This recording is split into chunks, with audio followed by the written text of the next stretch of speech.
Bonjour à tous, j'espère que tout le monde va bien. Alors aujourd'hui, petite nouvelle vidéo, je vous propose de vous présenter la petite 2 chevaux. Alors là, c'est une 2 chevaux 4, année 1970. Il y en a eu à peu près 5 millions de produites en France. Ça a commencé dans les années 49. Ça a démarré tout doucement. Donc ça, c'est une voiture vraiment populaire. Alors ce qui est assez drôle, c'est quelques petites anecdotes, mais à la base on appelait 4 roues et un parapluie pour expliquer que c'était vraiment une voiture modeste, simple pour le peuple, hein, une voiture vraiment populaire comme on l'a vu dans les vidéos d'avant, la Fiat 500, la 4L, même la R5, la 205, tout ça c'était des voitures assez populaires à un prix accessible, sauf pour les premières où c'était quand même assez important. Et à la base, pour votre culture générale, c'était destiné surtout pour des professionnels. Donc pour acheter un véhicule, une 2 chevaux ou une fourgonnette, il fallait justifier l'utilisation du véhicule par le côté professionnel, que ce soit un artisan, un boucher, charcutier ou peu importe, il fallait justifier d'une façon professionnelle. Alors la 2 chevaux a été produite difficilement, elle n'a pas connu son succès la première année, ils en produisaient 4 par jour de voitures, c'était très peu. Et au début il n'y a pas eu beaucoup de ventes. Et la deuxième année, dans les années 50, en 1950, c'est à ce moment-là où ils ont commencé à en produire 400 et ça s'est développé énormément. La première c'était l'AZA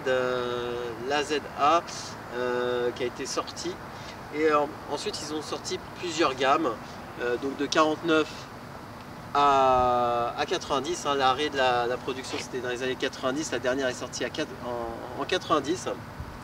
On a eu plusieurs gammes de modèles.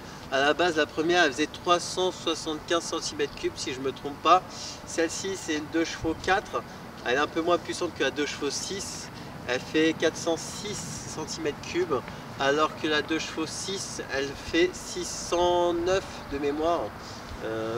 Quelque chose comme ça. Enfin, plus de 600 cm3. Donc, bien sûr que celle-ci développe un peu moins de chevaux. Elle a moins de reprises. Elle est moins chère aussi. La cote des 2 chevaux a explosé, hein, on peut le dire, comme toutes les voitures qu'on a vues, hein, la 4L, ça explose, mais la 2 chevaux en particulier a explosé ces 5 dernières années. Aujourd'hui, une 2 chevaux en bon état, même 2 chevaux 4, qui est, on va dire, entre guillemets, relativement la moins chère, ça se négocie aux alentours de 7-8 000 euros en état correct, hein, c'est même pas en très bon état. Après, bien sûr, vous avez d'autres gammes, comme la Charleston, qui est à 12, 13, 14, 15 000 euros, qui est sortie dans les années 85-90, qui est assez connue. Et voilà, celle-ci, elle est années 70, on le voit par rapport aux phares, hein, qui sont à l'extérieur, et puis qui est un peu plus moderne. Vous allez voir, je vais vous faire une présentation à l'intérieur et à l'extérieur. Donc c'était une voiture vraiment très simple. Il n'y a même pas de chauffage à l'intérieur. J'ai fait pas mal de routes, hein. Je suis allé chercher en Bretagne et j'ai même fait quelques trajets, même jusqu'à Rouen, depuis Paris. Et franchement, c'est une voiture increvable qui roule super bien. Alors, si vous êtes un collectionneur de voitures ou si vous souhaitez investir, je vous conseille la 2 chevaux sans hésitation. Après, bien sûr, bien acheter à un prix cohérent et d'entretenir régulièrement, faire attention à tous les petits points de détail, surtout à la rouille, hein. Je vous invite scrupuleusement à regarder le plancher, le soubassement, quitte à venir avec un aimant lors de votre achat. Je peux vous donner des conseils si vous le souhaitez, mais c'est des voitures qui sont assujetties à la rue comme les voitures précédentes qu'on a vues juste avant.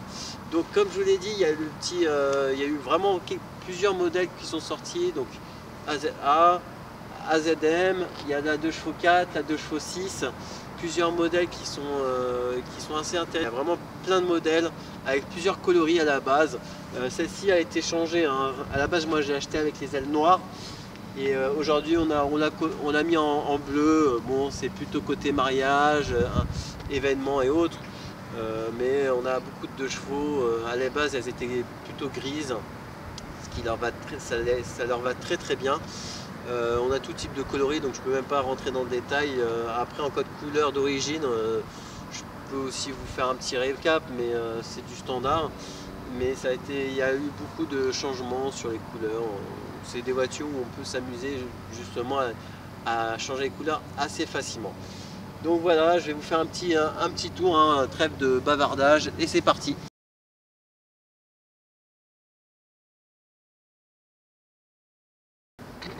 Avec son design très particulier, avec ces deux ailes qui ressortent. Très mignon, franchement c'est une voiture très reconnaissable. Tout le monde la connaît, hein, c'est vraiment la voiture mythique française.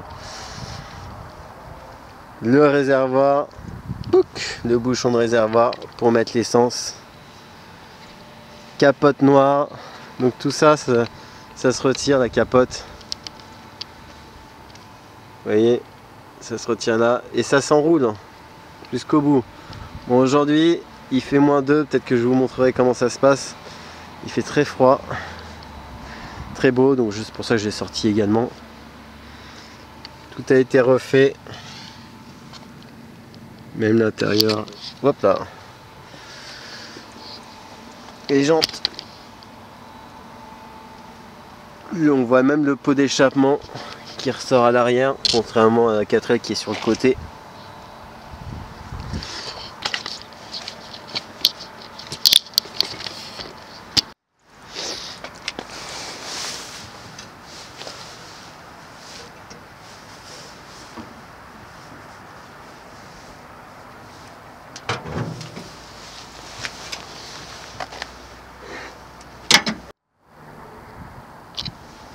Voilà le moteur, le petit ventilateur en bas.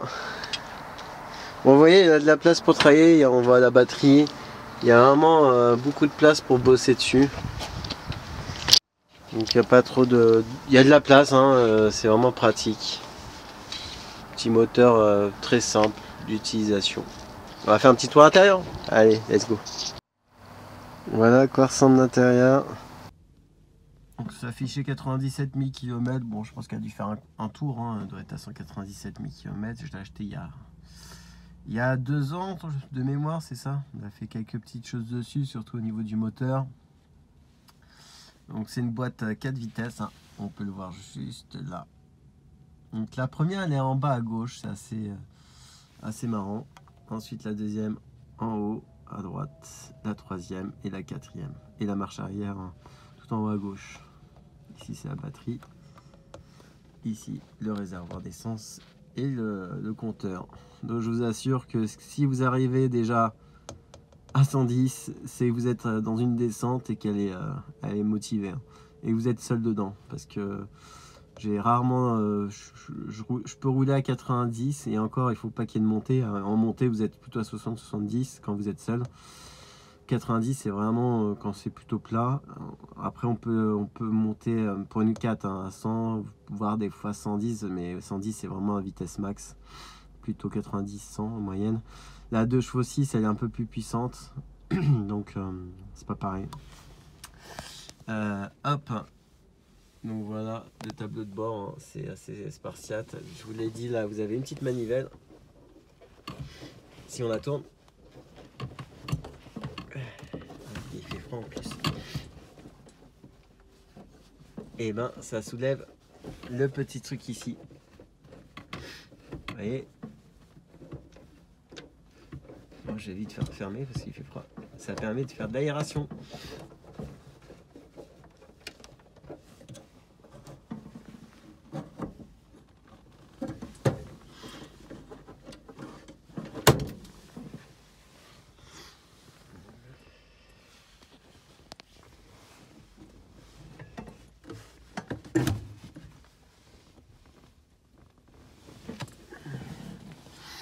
Vous avez le frein à main qui est là, le levier de vitesse qu'on vient d'analyser, la clé, le starter qui est juste ici, et bien sûr le petit bouton A. Si j'appuie, ça démarre, il faut appuyer et ça démarre le véhicule avec le starter qui est là. Voilà, il y a le petit chauffage, enfin en fait c'est la chaleur du moteur là, vous faites le petit clapet. Quand je vous ai dit qu'il n'y a pas de chauffage, si, il y a un truc manuel, vous faites le petit clapet et ça ressort en bas, vous avez une aération en bas, ce qui permet de chauffer les pieds. C'est assez pratique l'hiver, surtout quand il fait froid comme ça. Ici c'est pour l'aération. Là vous avez en haut c'est pour les essuie-glaces. Je crois qu'en bas c'est tout ce qui est warning. Donc voilà. Je vous ai pas montré. Là, pour la fenêtre, il faut ouvrir. On met la main et on soulève. Et là, c'est aimanté au-dessus et la fenêtre reste ouverte. C'est vraiment cool. Et je vais vous montrer de l'extérieur après. Là, il y a juste un petit clips et on peut la refermer facilement. Là, c'est l'ouverture de la portière. Et là, la poignée. Merci d'avoir regardé, c'était super cool, un peu froid mais franchement il a fait beau, c'est le plus important. J'espère que vous avez aimé, n'hésitez pas à commenter, à vous abonner, ça fait plaisir, on continue, on se fait plaisir. Et puis suivez-nous, on est sur Instagram aussi, sur Facebook, sur pas mal de supports, on fait de la location encore une fois. Donc n'hésitez pas. Et puis si vous voulez que j'aille voir votre véhicule, c'est avec plaisir. On fera quelques images. Nous, on est en Île-de-France. Donc voilà. Je vous dis à bientôt. Portez-vous bien. Allez, ciao.